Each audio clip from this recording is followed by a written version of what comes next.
Good morning students. हम लोग class 11th की इकोनॉमिक्स में चैप्टर नंबर 3 जो अपना चल रहा था आंकड़ों का संगठन, वो हम लोग कर रहे थे। ठीक है, तो सबसे पहले इसमें कहा था कि आंकड़ों को इकट्ठा, थोड़ा सा रिवाइज कर लें फिर आगे स्टार्ट करते हैं कि आंकड़ों को इकट्ठा ही हम लोग क्यों करते हैं। ठीक है, आंकड़ों का इकट्ठा इसीलिए करते हैं ताकि हम समस्या के बारे में अवगत हो सके, कितनी मात्रा में क्या व्याप्त है और उसका उचित निष्कर्ष हम लोग निकाल सके।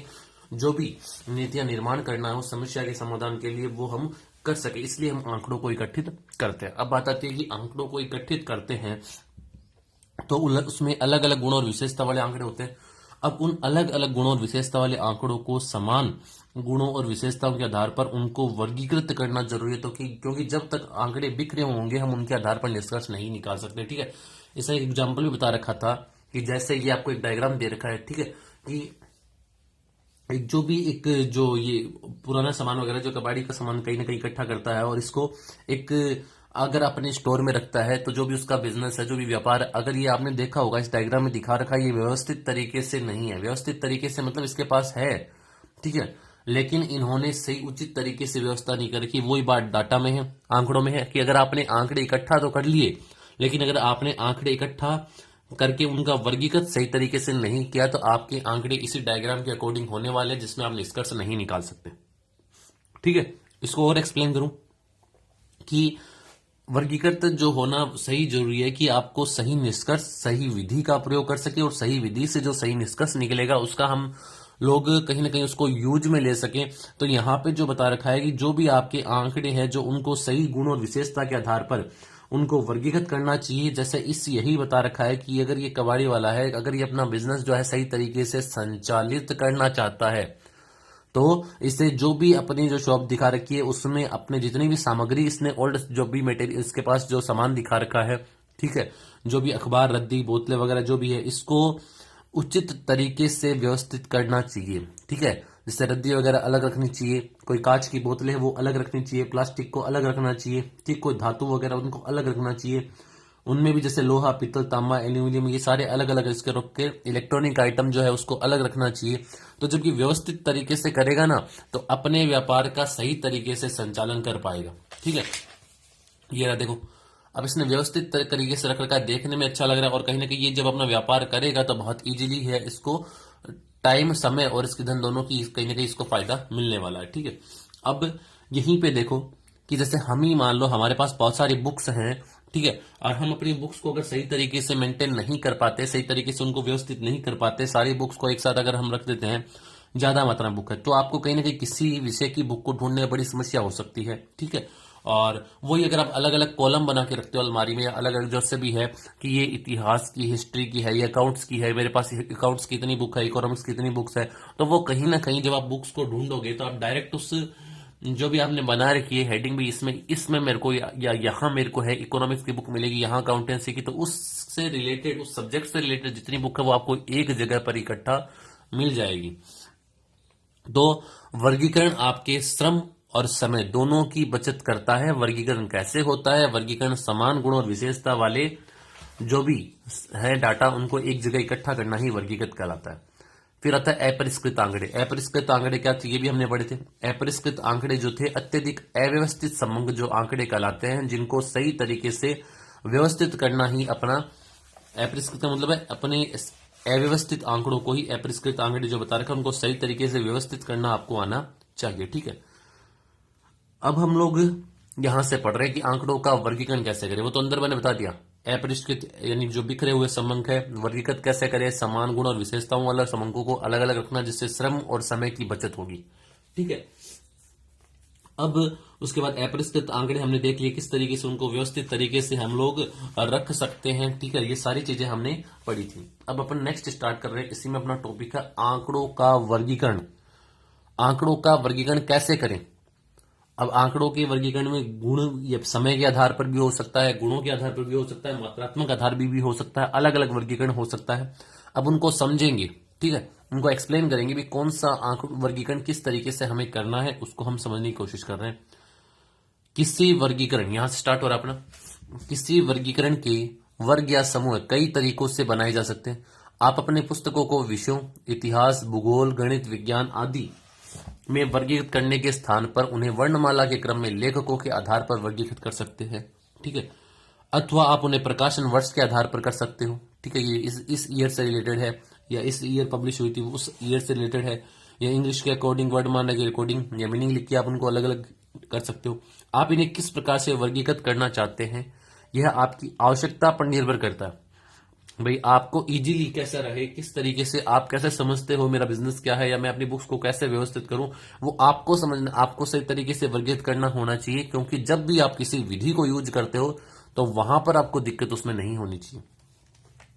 ठीक इसी प्रकार से अपरिष्कृत आंकड़ों को भी विभिन्न तरीकों से वर्गीकृत किया जाता है। अपरिष्कृत आंकड़ों का मतलब मैंने अभी बताया था कि बिखरे हुए आंकड़े जो सही तरीके से व्यवस्थित नहीं है, तो विभिन्न तरीकों से वर्गीकृत किया जाता है जो आपके अध्ययन के उद्देश्य पर निर्भर करता है। उन्हें समय के अनुसार समूहित किया जा सकता है। इस प्रकार वर्गीकरण को कालानुक्रमिक वर्गीकरण भी कहते हैं। कालानुक्रमिक मतलब समय के आधार पर वर्गीकरण भी कहते हैं। इस प्रकार के वर्गीकरण में आंकड़ों को समय के संदर्भ जैसे वर्ष, तिमाही, मासिक या साप्ताहिक आदि रूप में आरोही या अवरोही क्रम में वर्गीकृत किया जा सकता है। निम्नलिखित उदाहरण वर्षों के आधार पर भारत की जनसंख्या के वर्गीकरण को दिखाया जाता है। जैसे चर, समय, जनसंख्या एवं काल श्रेणी है, क्योंकि इसमें विभिन्न वर्षों के मान दे रखे हैं।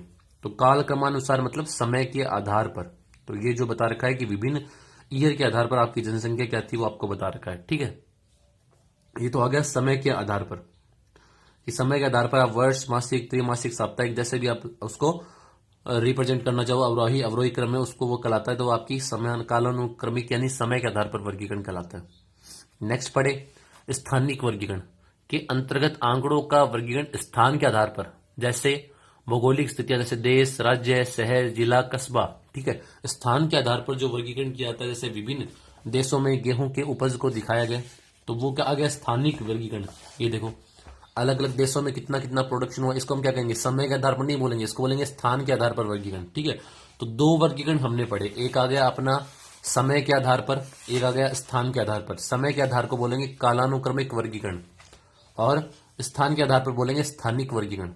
तो दो प्रकार के वर्गीकरण हमने पढ़े कि अपरिष्कृत आंकड़ों को सही तरीके से व्यवस्थित करना, और अगर आप किस तरीके से उनको व्यवस्थित करते हो, ठीक है, समय के आधार पर करते हो, आप अपने उद्देश्य के अकॉर्डिंग उनको एडजस्ट करोगे किस तरीके से हम उनको शो करें। ठीक है, वर्गीकृत करें। समय के आधार पर करते हो तो वो आप उसमें जैसे त्रैमासिक है, क्वार्टरली है, या ईयरली है, मासिक, मंथली है, साप्ताहिक है, जैसे भी आप रिप्रेजेंट करना चाहो उनको वर्गीकृत कर सकते हो।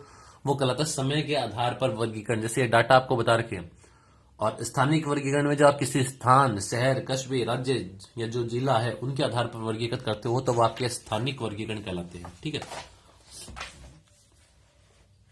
अब इसी में देखो एक आपको एक छोटा सा एग्जांपल बता रखा है वर्गीकृत का मतलब। जैसे बहुत सारी इसके बुक्स है, ठीक है, कोई लाइब्रेरी वगैरह जो कुछ भी है कहीं ना टिके, ठीक है, तो आपके देखो कि बहुत सारी बुक्स यहाँ पर बिखरी हुई है। अब उनको किस तरीके से व्यवस्थित करें कि आप जब आपको एक कम समय और श्रम और समय की आपकी बचत हो, तुरंत आपको जिस विषय की बुक चाहिए वो आपको मिल जाए। अब देखो इसने अलमारी के अंदर जो है एक अलग अलग हेडिंग बना के या बॉक्सेस से बने हुए हैं, इनमें इस विषय के अकॉर्डिंग इसने बुक्स को रख रखा है। तो जिस विषय की इसको बुक चाहिए उसकी वो ले सकता है। तो यहाँ पर क्या हो गया, समय और श्रम की बचत हो गया। तो वर्गीकरण का सबसे बड़ा फायदा है आपके श्रम और समय की बचत होती है। कई बार आप जो बता रहा है कि सामने ऐसी विशेषताओं से होता है जिन्हें मात्रात्मक रूप से व्यक्त नहीं किया जाता, इस प्रकार की विशेषताओं को गुण कहते हैं। यानी हमारे पास बहुत सारी ऐसी कोई वर्गीकृत हमें करना हो जहां पर हम मात्रात्मक रूप से उपयोग उनको नहीं कर सकते या मात्रात्मक रूप से वर्गीकरण नहीं कर सकते, तो वहां पर आप गुणात्मक, मात्रात्मक मतलब जहां पर संख्या का यूज होगा। ये मैंने पहले भी बताया था क्लासेस में। तो कई बार आपका ऐसी विशेषताओं से होता है जिन्हें मात्रात्मक रूप से व्यक्त नहीं किया जा सकता, इस प्रकार की विशेषताओं को गुण कहते हैं। तो उदाहरण के लिए राष्ट्रीय साक्षरता, धर्म, लिंग, वैवाहिक स्थिति, इन्हें मापा नहीं जा सकता। ठीक है, तो इन गुणों को गुणात्मक विशेषताएं कहते हैं। ठीक है, उपस्थिति, अनुपस्थिति के आधार पर वर्गीकृत कर सकते हैं। विशेषताओं के आधार पर आंकड़ों के ऐसे वर्गीकरण को गुणात्मक वर्गीकरण कहा जाता है। निम्नलिखित उदाहरण से हम किसी देश की जनसंख्या को गुणात्मक चर लिंग के आधार पर समूहित किया हुआ पाते हैं। इनमें प्रेषण स्त्री या पुरुष हो सकता है। इन दो विशेषताओं को आगे वैवाहिक स्थिति के आधार पर वर्गीकृत किया जा सकता है, जैसा कि नीचे दिया गया। ठीक है, यानी हम इसको वर्गीकृत करना कि जनसंख्या के आधार पर पुरुष, ठीक है, फिर स्त्री, विवाहित, अविवाहित। तो ठीक है, ये जो कहीं ना कहीं जो कॉलम फुलफिल करना है, जब पता करना, तो ये सारा कहीं ना कहीं जब आप वर्गीकरण गुणों के आधार पर करते हो तो वो गुणात्मक वर्गीकरण कहलाता है। ठीक है, तो प्रथम चरण में यह वर्गीकरण, जैसे ये बता रखा है, ये किसका है उदाहरण, ये उदाहरण है अपना गुणात्मक, ये है अपना स्थान के आधार पर, और ये जो पढ़ा था हमने समय के आधार पर। ठीक है, कि प्रथम चरण में यह वर्गीकरण पहले विशेषताओं की उपस्थिति या अनुपस्थिति पर आधारित होता है, जैसे कि पुरुष या पुरुष स्त्री। ठीक है, दूसरे चरण में प्रत्येक वर्ग में स्त्री पुरुष उसकी वैवाहिक स्थिति के आधार पर, ये दूसरी विशेषता में उपस्थिति या अनुपस्थिति के आधार पर विभाजित, जैसे विवाहित या अविवाहित। फिर अगला आगे भी और भी डिवाइड हो सकता है, जैसे वेट की हाइट, वेट, आयु, आय। ठीक है, छात्रों की अंग आदि विशेषताओं की प्रकृति मात्रात्मक है। तो ये तो है मात्रात्मक, जहां पर एक डिजिट्स का प्रयोग होता है वो मात्रात्मक कहलाते हैं, और जब ऐसी विशेषताओं को संग्रहित आंकड़ों के वर्गों में समूहित किया जाता है तो यह वर्गीकृत मात्रात्मक वर्गीकरण कहलाता है।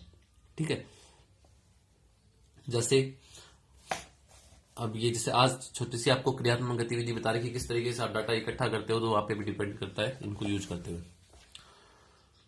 100 छात्रों के गणित के प्राप्तांकों की बारंबारता वितरण, तो इससे ये पता होना चाहिए एक तरीके से मात्रात्मक है। ठीक है, बारंबारता वितरण क्या है, बारंबारता वितरण का मतलब होता है कि एक पर्टिकुलर, जैसे बता रखा है 0 से 10 के बीच में आने वाले कितने स्टूडेंट्स हैं, टोटल 100 है, तो वो संख्या, ये बारंबारता फ्रीक्वेंसी आपको बताती है। ठीक है, 10 से 20 के बीच, 20 से 30 के बीच आने वाले कितनी है, तो ये एक फ्रीक्वेंसी बताती है। ठीक है, कि आपको इन अंकों के बीच में, इन सीरीज के बीच में आपके इतने विद्यार्थी हैं। ठीक है, तो ये आपकी बारंबारता, बारंबार तो आगे और भी हम लोग वैसे डायग्राम बना के सीखेंगे, ये जो है सिंबल वगैरह जो होते हैं उनको हम लोग पढ़ने वाले हैं। तो ये जो हमने आज पढ़ा था, एक तो ये पीछे वाला थोड़ा रिवाइज किया, और हमने आंकड़ों का वर्गीकरण, 3 प्रकार के वर्गीकरण हमने वैसे देखे तो 3 ही मानते हैं, 3 प्रकार के वर्गीकरण हमने देखे हैं, समय के आधार पर, स्थान के आधार पर, और अपना तीसरा था गुणों के आधार पर वर्गीकरण, जो हमने पढ़ा था। फिर आते हैं इसमें चर, सतत और विविक्त चर क्या होते हैं, इनको हम पढ़ने वाले हैं कि सतत और विविक्त चर क्या होते हैं। ठीक है, तो इसको फटाफट देख लें। चर की सरल परिभाषा, जिसको आपने पिछले अध्याय में हमने पढ़ा था कि चर होते क्या है। ठीक है, तो अध्ययन किया था, यह नहीं बतलाते कि यह कैसे परिवर्तित होते हैं। चरों में अंतर विशेषता वर्गीकरण के आधार पर होते हैं। जैसे मैं आपको क्लियर करूं, थोड़ा सा इसको एक्सप्लेन करूं, जैसे कि आपको अभी समझ में आएगा कि ये सतत और विविक्त चर होते क्या है। ठीक है, सतत और विविक्त चर को मैं आपको कहूं ना, तो सतत चर जो है जैसे पॉइंटों में आ सकता है। ठीक है, किसकी पॉइंटों में ही आ सकता है। ठीक है, ऊंचाई है, लेंथ आपका है। ठीक है, और जबकि विविक्त चर जो है, जैसे किसी कक्षा में विद्यार्थियों की संख्या, तो वो विभाजित नहीं हो सकते, एक एग्जैक्ट संख्या आपके पास निकल के आती है, वो विविक्त चर कहलाते हैं। ठीक है, अब समझते हैं। सतत चर जो है, कोई भी संख्यात्मक मान, कैसा भी संख्यात्मक मान हो सकता है, वो सारे सतत चर कहलाते हैं। पूर्णांक में हो सकते हैं, भिन्न में हो सकते हैं, या यथायथ, जैसे बता रखा है कि ये जो वे मान जो यथातथ भिन्न नहीं है, वो इस तरीके से भी हो सकते हैं।